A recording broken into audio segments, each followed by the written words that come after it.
Selamat sore Tribuners, bagaimana kabar Anda sore hari ini? Senang sekali saya Iluh Devi Sania dapat kembali berjumpa dengan Anda. Kali ini dalam program Ngobrol Virtual yang akan membahas sebuah event yang sangat menarik yang akan diadakan di Kota Makassar. Eventnya adalah Makassar Leadership Summit. Untuk itu, hari ini kita sudah mendatangkan narasumber kita, ada Bapak Baso Alim Bahri, FC MADM SDA. Beliau merupakan Area Director GNIK Sulawesi Selatan. Kita sapa terlebih dahulu narasumber kita pada sore hari ini. Selamat sore Bapak. Sore, bagaimana kabarnya hari ini Pak? Alhamdulillah baik. Baik. Lagi macet di mana-mana. Betul, betul Pak. Hari ini Senin sibuk gitu ya Pak. Iya. Oke.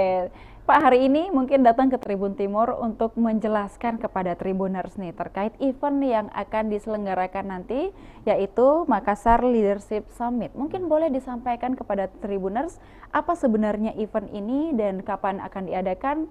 Berikan informasi selengkapnya kepada Tribuners. Oke, thank you Kak Ilu ya. Nah, jadi di Tribuners ini adalah event pertama dan terbesar di Indonesia Timur, yang mana event ini adalah event leadership ya. Artinya apa? Kita akan mendorong bagaimana SDM di Indonesia Timur itu memiliki kompetensi leadership, sehingga ke depan itu kita punya calon-calon leader yang memang berasal dari Indonesia Timur. Nah, seperti yang saya sampaikan di awal tadi, bahwa ini adalah event pertama dan terbesar, yang mana kita sangat berharap bahwa dengan adanya event ini kita bisa mendorong pimpinan-pimpinan perusahaan, bisa juga HR dari perusahaan, kemudian karyawan-karyawan perusahaan, kemudian juga kita juga encourage mahasiswa ya untuk bisa ikut serta dalam event akbar ini, yang mana di sini kita akan menghadirkan pembicara-pembicara spektakuler ya, terutama keynote speaker-nya itu ada Pak Yusuf Kalla, kemudian ada Pak Tanri Abeng, terus kemudian ada juga Ibu Sinta Kamdani, Ketua DPN Apindo ya. Ini akan menjadi momentum yang sangat baik untuk kita belajar tentang leadership. Ditambah ada pimpinan-pimpinan perusahaan dan CEO dari berbagai perusahaan nasional dan multinasional yang ada di Indonesia. Oke, baik. Ini eventnya kalau boleh disampaikan Pak, dari tanggal berapa sampai tanggal berapa, kemudian adakah pra-event mungkin, atau seperti apa nanti eventnya?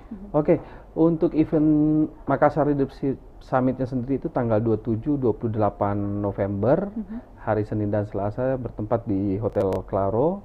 Nah, sebelum event tersebut itu akan ada pre-summit ya, jadi kita akan ada event untuk dengan tema Makassar Youth Leadership Summit. Nah, itu kita kerjasama antara Dispora, terus kemudian juga Kala Group ya, untuk kemudian di sana kita akan mendorong pelajar maupun mahasiswa untuk ikut serta di event tersebut. Seperti itu ya. Oke, untuk event pre-summit-nya itu Pak, Makassar Leadership Youth Makassar Summit, Youth Leadership Summit. Oke, Ya. baik, itu akan diadakan di mana, kemudian siapa saja yang boleh bergabung mungkin dalam event tersebut? Untuk Makassar Youth Leadership Summit sendiri itu pelajar atau mahasiswa, segmentasinya mereka nanti bisa cek di IG-nya Makassar Leadership Summit. Di situ akan ada link pendaftaran, yang mana ini semua biayanya sebenarnya free. Ya, cuman nanti akan ada seleksi. Mereka harus menampilkan apa sih motivasi dia untuk ikut kegiatan tersebut, menjelaskan tentang dirinya juga. Nah, itu akan berlangsung di Nipah Mall. Nipah Mall. Yes. Itu satu hari gitu ya Pak? Satu hari full, hari Oke, Minggu, satu hari full, ya, 26 hari Minggu. November. Oke, jadi untuk teman-teman pelajar atau mahasiswa mungkin yang masih bingung untuk menghabiskan hari Minggunya di mana yang lebih bermanfaat mungkin ya betul Pak, sekali. bisa datang nanti di pre-summitnya gitu. Oke, Iya, baik. Nah, untuk kegiatan nantinya Pak, untuk di hari-hari selama 2 hari, mungkin apa yang akan menjadi rundown acara, mungkin apa yang akan misalnya peserta terima, apakah materi, kemudian atau kegiatan apa sih yang nanti akan diikuti oleh seluruh peserta? Oke. Nah, kita untuk acara ini kita target pesertanya itu 500 ya, 500 peserta hari pertama dan hari kedua. Cuman kalau udah daftar itu nanti akan bisa dipakai untuk 2 hari. Nah, adapun untuk acaranya di hari pertama itu nanti akan ada keynote speaker-nya itu Pak Yusuf Kalla, terus kemudian ada Ibu Sinta Kamdani, Ketua DPN Apindo, terus kemudian di hari kedua nanti ada keynote speaker-nya itu Pak Tanri Abeng ya, Komisaris Bio Farma dan juga Rektor dari Universitas Tanri Abeng.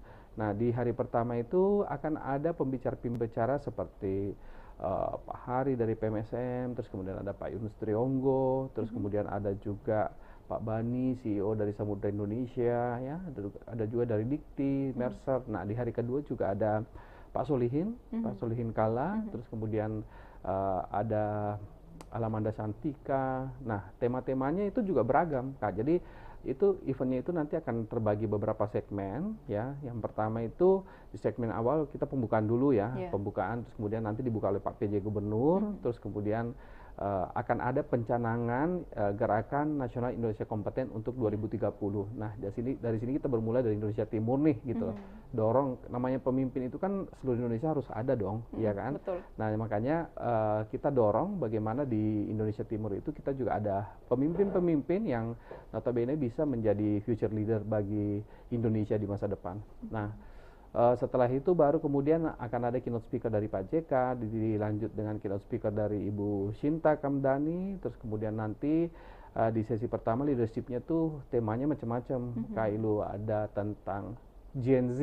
Nah, jadi how to lead them, bagaimana ngarahin mereka, ya. Terus kemudian ada juga tentang ya bagaimana sih seorang leader itu yang nggak pernah berhenti untuk belajar. Jadi leader never ending learning, ya, seperti itu. Nah, di hari kedua juga sangat menarik, Kailu. Di hari kedua itu temanya juga cukup beragam, ada terkait dengan digital leader, ya, terus kemudian driving innovation dan lain-lain sebagainya. Jadi nggak akan rugi sebenarnya kalau ikut, dan akan dapat banyak manfaat ilmu dan bisa nanya langsung nih ke narasumber yang memang sangat-sangat top. Sudah gitu. Berpengalaman. Sudah gitu, berpengalaman. Apalagi ada dan Pak JK, kita lihat dari Indonesia Timur, beliau merupakan sosok yang sangat sukses begitu ya Pak, dari Indonesia dan Timur. panutan gitu dan kan. panutan juga, betul sekali. Nah, salah satunya adalah kita sebenarnya mau create leader-leader seperti beliau gitu. Gimana kalau ke depan itu kita kehabisan nih orang dari Timur yang bisa jadi leader gitu. Harapan kita bahwa dari event ini kita akan bisa menciptakan ya leader-leader baru yang akan bisa memimpin Indonesia di masa depan gitu. Oke, baik. Mungkin tadi Pak sudah dijelaskan bahwa kapasitasnya akan bisa menampung 500 peserta ataupun lebih gitu ya Pak. Nah, sampai saat ini untuk pesertanya sudah berapa peserta yang mendaftar Pak? Saat ini untuk peserta itu sudah ada sekitar 300-an lebih. 300-an. Ya, lumayan banget ya dengan jumlah dari sebenarnya. Seluruh Indonesia? Dari seluruh Indonesia, ada yang dari Jakarta, dari Jawa Tengah. Jadi pendaftarnya juga cukup macam-macam dan korporasi juga cukup banyak yang mengikutkan. Perusahaannya ada yang sampai 10, ada yang sampai 20 gitu. Jadi cukup banyak, antusiasnya banyak sekali. Harapan kita sih sebenarnya kita bisa mendapatkan peserta dengan jumlah sebanyak-banyaknya supaya proses untuk mentransfer knowledge dari top leader ini bisa berjalan dengan baik seperti itu. Oh, artinya mungkin dari satu perusahaan tidak menuntut untuk dibatasi harus satu orang gitu ya Pak, atau seperti benar, tidak gitu. Jadi kadang-kadang ada yang perusahaan tuh yang sampai 10 orang Kailu, ada yang 20 gitu ya. Ada 4, 5 tergantung perusahaannya gitu. Baik, mungkin dari sini, dari tayangan ini ada perusahaan mungkin yang menonton atau pihak-pihak perusahaan dan tertarik untuk ikutkan kegiatan ini begitu Pak. Benar. Mungkin bisa dari satu perusahaan di tiap-tiap divisinya diikutkan gitu ya Pak, perwakilan tiap divisinya, biar sama-sama mengetahui bagaimana sih terkait leadership yang baik dari orang yang sudah expert yang didatangkan nanti ya mereka Pak. proving secara pengalaman, mereka juga proving secara experience ya, dan saat ini mereka memang sudah menjabat untuk posisi-posisi yang sudah di level atas gitu, jadi sangat tepat lah gitu ya. Oke, baik. Nah, mungkin Pak, untuk kegiatan ini kan sudah pertama kali di Indonesia Timur gitu ya Pak. Nah, kenapa kemudian the first memilih and the biggest ya? Oke, betul. The first and the biggest. Oke. Yeah. Kenapa kemudian memilih Kota Makassar untuk pelaksanaannya? Karena ada banyak kota-kota lain mungkin yang juga dapat direkomendasikan. Mungkin apa alasan tersendiri? Apakah karena Pak JK juga berasal dari sini atau seperti apa? Ya, sebenarnya kalau kita berbicara tentang Indonesia Timur, satu yang sangat relevan itu adalah Makassar itu adalah pusatnya. Jadi tempat semacam transactional positionnya itu sangat kuat, sehingga kita tahu bahwa Makassar adalah kota terbesar juga di Indonesia Timur ya. Nah, jadi kita jadikan ini sebagai suatu tempat event untuk dijadikan tempatnya selain sebenarnya event-event seperti ini tuh banyak Kak Ilo. Jadi Iya. bukan cuma di Makassar, ada di Jawa atau di Bali gitu ya. Nah, kita pilih Makassar itu karena memang kita tahu bahwa Makassar itu senternya lah di Indonesia Timur. Orang misalnya mau ke Jakarta dari Jayapura pasti lewat Makassar, gitu kan. Dari Bali, dari Maluku mau ke Jakarta biasanya lewat Makassar dulu. Jadi kita tahu bahwa ini adalah tempat persinggahan yang sangat strategis lah, seperti itu. Dari segi jumlah penduduk juga cukup banyak ya di Makassar, sehingga memang Makassar itu adalah satu pilihan tempat yang sangat sesuai untuk kita mengadakan event ini, seperti itu. Kalau mungkin dari segi potensi nih Pak, untuk khusus Indonesia Timur, seperti apa mungkin potensi dari kalau kita katakan boleh anak-anak mudanya begitu, untuk dalam bidang leadership atau kedepannya seperti apa gitu anak-anak dari Indonesia Timur? Ya, memang kita tahu bahwa di Indonesia Timur itu sendiri kita tahu tidak hanya Sulawesi Selatan ya, Indonesia Timur, Bali, Kalimantan, Maluku maupun Jayapura itu kita sebut Indonesia Timur ya. Potensinya luar biasa. Kita tahu bahwa orang-orang dari Indonesia Timur itu rata-rata pinter-pinter. Nah, cuman kadang-kadang kalau di Jawa itu mereka punya banyak kesempatan untuk ikut berbagai macam kegiatan, sehingga anak-anaknya di sana tuh lebih berkembang secara kompetensi, capability. Nah, harapan kita juga bahwa dengan adanya event ini kita adakan di Makassar, ini akan sangat bisa mendorong kompetensi anak-anak muda Gen Z terutama, untuk bisa ke depan itu mereka berpikir bagaimana saya bisa menjadi seorang future leader, bagaimana saya bisa menjadi penerus-penerus orang-orang suksesnya Indonesia Timur seperti Pak Habibie, terus kemudian Pak JK ya. Bagaimana kita bisa memberikan kesempatan sehingga nanti mereka tuh ke depan bisa menjadi future leader yang dapat diandalkan gitu, seperti itu. Baik, dan mungkin ini menjadi kesempatan begitu ya Pak, bagi seluruh kalangan, baik itu anak muda ataupun sudah ada yang bapak-bapak atau ibu-ibu mungkin tapi masih pengen begitu mengasah keterampilannya supaya bisa jadi leader yang baik gitu. Sesuai dengan bagaimana sih para expert nanti menyampaikan gimana sih mereka dulu berjuang sampai sekarang akhirnya menjadi top leader misalnya begitu. Ini menjadi kesempatan, artinya kita juga perlu memberikan lebih lagi kesempatan kepada anak-anak di Indonesia Timur begitu ya Pak, untuk juga bisa bersaing dengan orang-orang di Pulau Jawa misalnya, di Jakarta, atau jangan sampai apa-apa leadershipnya di Jakarta Center gitu ya Pak. Benar, kadang-kadang kan gitu. Kalau kita lihat tren-trennya beberapa perusahaan nasional itu banyak yang mereka tuh impor gitu. Iya, betul. Mereka mendirikan sini, awal-awal mereka impor karena mereka masih merasa kesulitan untuk mencari talent-talent potensial yang ada di sini gitu. Nah, cuman mereka juga tidak lupa bahwa mereka melakukan proses untuk shaping leader lah, sehingga pada saat ada orang dari luar itu mereka akan melakukan proses cloning, bagaimana menciptakan leader-leader yang setara ya dari orang lokal kita, sehingga mereka betul-betul belajar lah untuk hal tersebut gitu.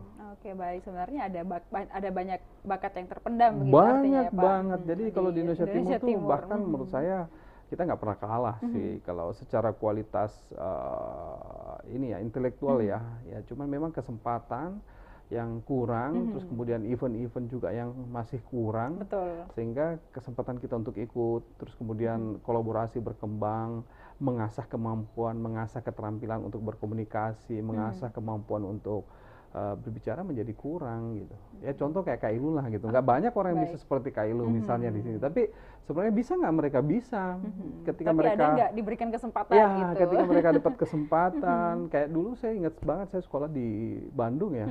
Saya sekali di Bandung itu saya masih kuliah tuh kayak mindset saya tuh udah mau jadi penyiar. Kenapa? Karena environment saya tuh kayak lekat banget dengan penyiaran, teman-teman saya banyak yang menyiar. Terus kemudian akhirnya kayak saya jadi terdorong juga gitu, gimana caranya bisa jadi penyiar, menjadi MC, segala macam. Nah, kesempatan-kesempatan ini yang harus kita create sebenarnya untuk membuat adik-adik kita di Sulawesi Selatan atau Indonesia Timur itu punya willingness untuk belajar, mengembangkan diri sehingga mereka siap. Nah, sama persis dengan leadership itu gitu. That's why kenapa event itu kita adakan di Indonesia Timur seperti itu. Artinya ada tempat lah untuk show up gitu Yes, ya Pak. betul sekali. Baik, nah mungkin kegiatan ini kan mungkin pernah diadakan di kota lain juga begitu Pak. Mungkin apa yang menjadi pembeda antara kegiatan ini dengan kegiatan-kegiatan sebelumnya? Apakah dari segi harga mungkin atau seperti apa Pak? Boleh dijelaskan? Oke, menjadi pembeda satu, di sini kalau di kegiatan-kegiatan lain umumnya seminar-seminar seperti ini biasanya di Jakarta, Surabaya atau di Bali itu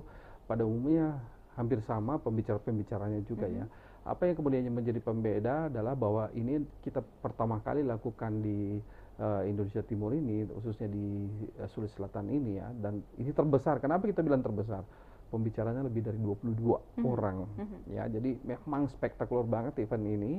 Terus kemudian secara harga, kalau biasanya saya pernah ikut yang di Bali kayak itu, di Bali atau enggak di Jakarta itu saya harus bayar 6 juta, 7 juta gitu ya, untuk sekali event 2 hari ikut kegiatan gitu kan. Belum lagi tiketnya belum ya Pak? tiket itu, belum hotel kan. Nah, di sini karena kita ingin mendorong adik-adik, teman-teman di Makassar, pimpinan perusahaan, HR perusahaan, karyawan-karyawan di Makassar untuk bisa merasakan animo yang sama, environment yang sama, kita buatlah harganya jauh lebih murah, hanya 1 juta seperti itu.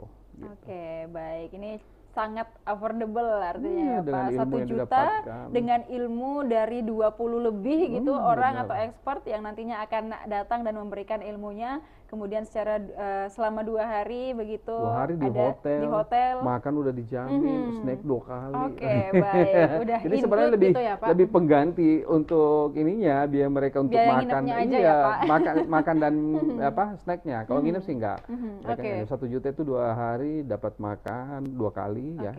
1 kali per hari, snack 2 kali per hari, jadi ya double 2 kali gitu. Pengganti itu sih sebenarnya. Betul, artinya sangat affordable gitu, apalagi untuk ilmu yang didapatkan saya rasa nggak sebanding deh kayaknya Pak, harganya terlalu murah Pak saya rasa. Benar, terlalu murah. Nah ini kayak ilmu nih, orang-orang yang berpikiran terbuka, yang open mind, yang growth mindset, pasti akan merasa bahwa ini adalah hal yang sangat murah gitu loh. Kenapa? Karena sekarang gini ya, kita mau ngobrol aja dengan pimpinan perusahaan, CEO perusahaan kayak Pak Bani, CEO Samudra Indonesia gitu ya. Emang mereka punya waktu? Betul. Iya kan? Pak. Sometimes kita mikir berapa yang harus saya bayar untuk bisa ketemu dengan mereka, ya enggak? Gitu. Kita undang juga belum tentu mereka bisa datang gitu loh. Waktunya terbatas gitu, ya kan? Betul. Nah, momentum ini adalah momentum yang sangat tepat sebenarnya untuk bisa merasakan environment tersebut hanya dengan cukup 1 juta, terus kemudian kita datang ke acaranya udah dapat semua gitu. Karena biasanya juga Pak, saya ikut beberapa seminar online gitu. Online aja itu biasanya kadang bayar 250 sampai 500 ribu. Dan itu keynote speakernya paling banyak 2 sampai 3 orang. Dan nambah setengah harga lagi sudah dapat 20 lebih gitu. Speaker yang memang sudah expert di bidangnya. Nah, untuk kegiatannya nanti Pak, artinya ini kan masih open registration gitu, sampai tanggal berapa kalau boleh tahu Pak? Kita sampai tanggal 26 masih open registration. Harapan kita bahwa kita dapat mengabsorb sebanyak-banyaknya teman-teman dari seluruh Indonesia ya, nggak harus di Indonesia Timur, untuk bisa datang, bisa mendaftarkan diri untuk bisa ikut kegiatan tersebut gitu, seperti itu. Oke, sampai H-1 begitu ya Pak, masih bisa dibuka untuk pendaftaran. Nah, tadi menarik ada yang Bapak sampaikan terkait Gen Z begitu ya Pak. Nah, ini Gen Z nanti akan menjadi satu topik bahasan juga, salah satu topik bahasan di hari pertama akan hari dibahas. pertama. Mungkin apa urgensi dari pembahasan topik terkait Gen Z ini Pak bagi perusahaan-perusahaan mungkin? Ya, sekarang ini kita nggak bisa lepas bahwa fenomena kita menghadapi di kantor kita banyaknya orang milenial sama Gen Z itu nggak bisa dipungkiri Betul, lagi. Pak. Dan kalau kayak lu baca research ya, kita tahu bahwa milenial sama Gen Z itu mereka punya tipikal karakter yang sedikit berbeda dengan orang Gen X atau baby boomers ya. Contoh lah yang paling gampang itu mereka sangat melek dengan teknologi, mereka gampang banget yang namanya akses dengan teknologi, dan mereka sangat digital savvy, jadi sangat mengandalkan teknologi, apapun gitu semua ya, digital gitu ya. Nah, ini justru akan menjadi suatu fenomena menarik dan menjadi suatu tantangan leadership yang menarik. Kenapa? Karena banyak kan kalau orang di perusahaan itu leadersnya itu sekarang pasti masih ada yang mungkin ada beberapa perusahaan yang masih baby boomers, masih ada Gen X masih banyak yang jadi leader ya, terus kemudian ada juga mungkin milenial yang jadi leader. Akan tetapi yang harus disadari adalah mereka akan menghadapi pemimpin-pemimpin ini justru menghadapi karakter yang unik-unik Gen Z ini. Gitu. Nah ini sebagai seorang pemimpin, leader itu mereka harus punya strategi. How to lead them, how to reach them, how to make them comfortable, how to make them stay in our company. Ini perlu strategi dan pendekatan-pendekatan khusus. Nah inilah yang akan dibahas di hari pertama nanti di salah satu sesi di leadership kita nanti seperti itu. Baik, dan gitu. Apalagi saya sendiri masih Gen Z gitu ya Pak. Iya kelihatan. Betul, dan saya rasa Gen Z itu selain melek teknologi, kemudian apa-apa serba digital, Gen Z juga itu Pak cepat bosenan orangnya. Bosenan, sometimes kayak bosenan. Makanya Gen Z itu banyak yang jadi kutu loncat juga. Mereka they won't stay in one company for a long time gitu. Tapi once mereka kayak lihat suatu opportunity yang menarik, they will apply gitu loh. Ya pasti Gen Z seperti itu. Nah ini justru menjadi tantangan bagi perusahaan leadership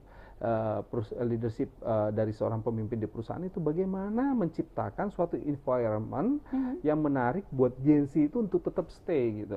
Nah ini banyak dilakukan di beberapa perusahaan gitu loh. Anak Gen Z itu suka dengan tantangan loh. Jadi mereka akan bosan itu ketika mereka menghadapi suatu situasi yang monoton gitu-gitu aja. Betul. Nah, artinya apa? Leaders itu harus mampu create suatu environment bagaimana menciptakan challenge yang on and on. Jadi nggak berhenti challenge-nya gitu. Supaya mereka tuh kayak fokusnya tuh benar-benar fokus ke challenge, nggak mikir saya udah bosen nih, kayak gini-gini aja saya udah bosen nih gitu. Nah harus di challenge terus, di challenge semenarik mungkin, and then kita appreciate bagaimana cara memberikan apresiasi kepada Gen Z itu juga menjadi suatu hal yang penting. Terus kemudian kita dorong lagi gitu, challenge lagi, never ending challenge buat Gen Z. Betul sekali. Gitu. Nah apalagi setelah Gen Z Pak nanti akan ada generasi selanjutnya, mungkin kita tidak tahu Alpha gimana treatmentnya karena mereka lahir sudah dilingkupi dengan teknologi gitu, dan ini pembicaraan ke depan harus memang sudah dibicarakan dari sekarang ya Pak. Mudah. Sebenarnya kalau misalnya ngatur orang Gen X sama milenial awal yang lahirnya tahun 80-an sampai 85 itu sebenarnya nggak begitu masalah. Kenapa? Karena mereka masih menghadapi fase yang mereka hidup tuh susah gitu. Ya mungkin coba aja tanya orang tuanya Mbak Ilu, gimana caranya dulu untuk mendapatkan air? Kadang-kadang ada yang sampai harus ke sumur, terus kemudian ngangkat, terus kemudian baru bisa mandi gitu ya. Ini notabene udah beda banget dengan apa yang didapatkan sekarang gitu. Dulu kalau misalnya, saya masih ingat zaman dulu kalau mau naik taksi gitu ya, biasanya itu 5 jam sebelumnya kita harus nelfon taksinya gitu. Janjian jam 8, nanti dia akan datang nyari. Kalau sekarang kan gampang, tinggal pakai aplikasi terus rebahan muncul udah taksinya. Rebahan Gojeknya muncul. Nah, itulah tantangan yang menarik dan ini perlu dikelola Kak Ilu. Ini perlu dikelola. Mau bagaimanapun Gen Z itu merupakan bagian dari generasi kita. Sama kalau misalnya nanti setelah Gen Z itu ada Gen Alpha ya. Nanti akan ada spektakuler lagi Kak Ilu. Kenapa? Karena kemarin kan sempat Covid tuh 2020 sampai 2022. Itu akan memunculkan generasi yang sedikit berbeda juga karakternya. Kenapa? Mereka was-was, cemas, di rumah aja, jarang beraktivitas, ada kekhawatiran. Nah, itu akan membentuk suatu karakter tersendiri juga yang perlu dikelola nantinya sebagai seorang leader gitu. Seperti itu. Oke, baik. Dan ini mungkin menjadi catatan yang sangat penting begitu ya Pak bagi pimpinan-pimpinan perusahaan, bagaimana kemudian bekerja. Artinya sekarang yang direkrut itu sudah kebanyakan dari Gen Z begitu ya Pak? Absolutely, banyaknya Gen Z sekarang, semuanya Gen Z sih gitu.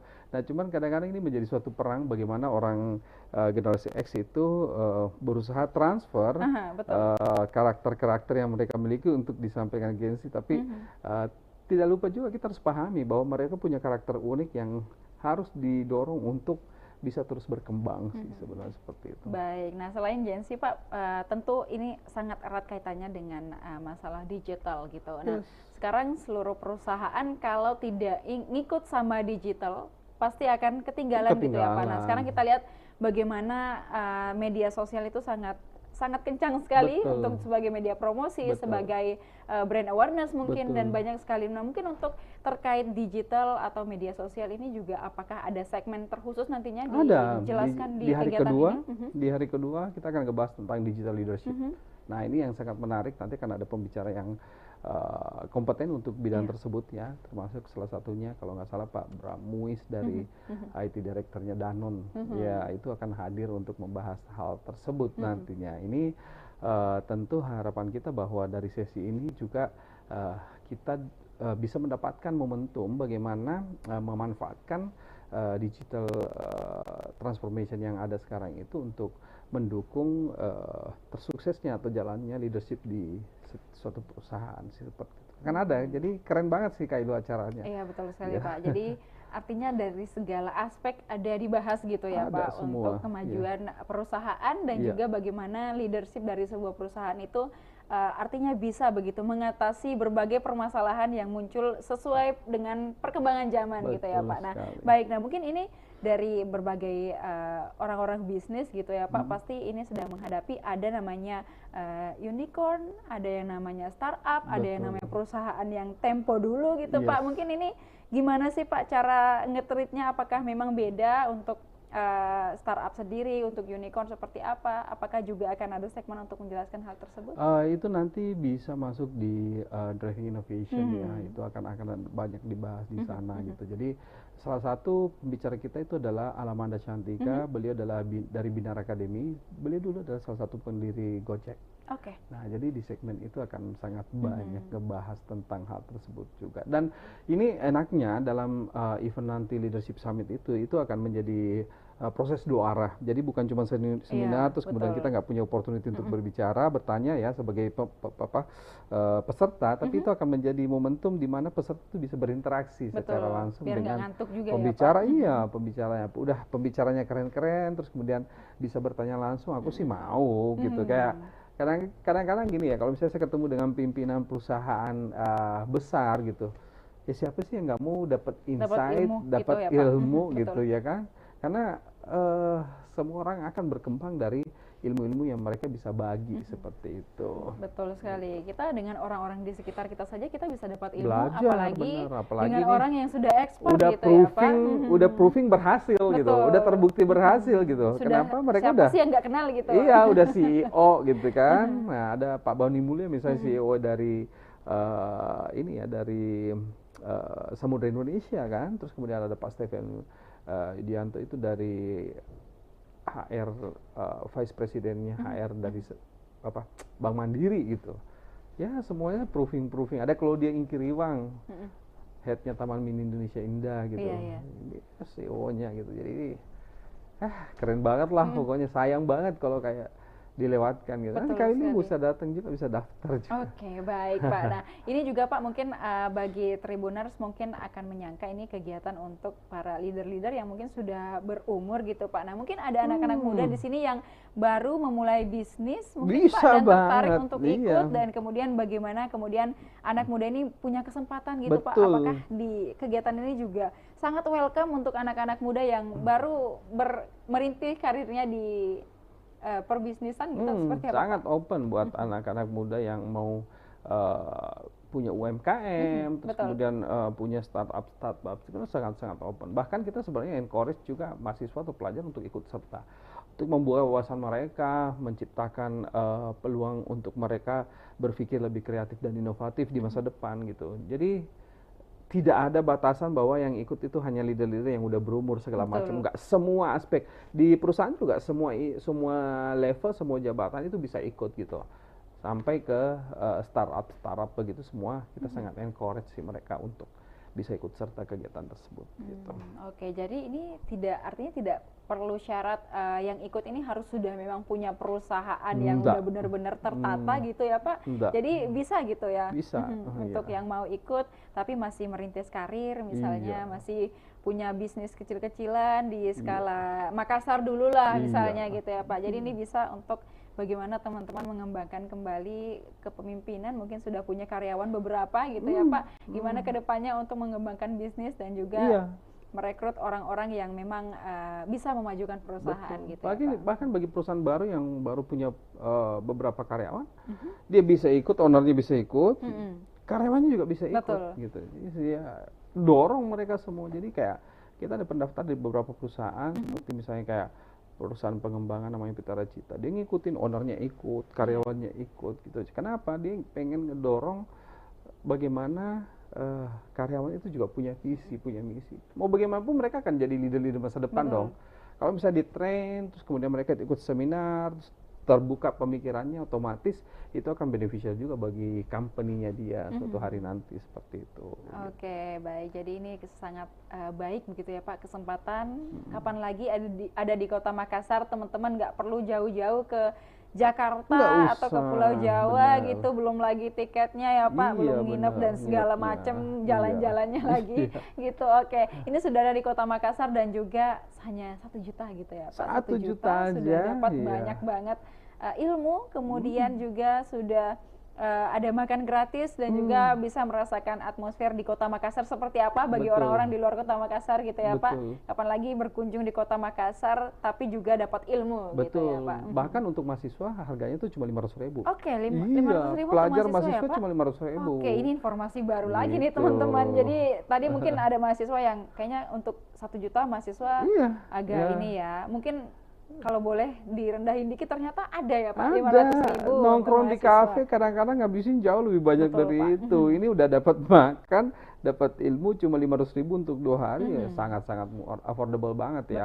Terus kemudian untuk member dari GNIK sendiri, Gerakan Nasional Indonesia Kompeten, PMSM maupun Apindo, itu juga kita punya special price 750.000 seperti itu.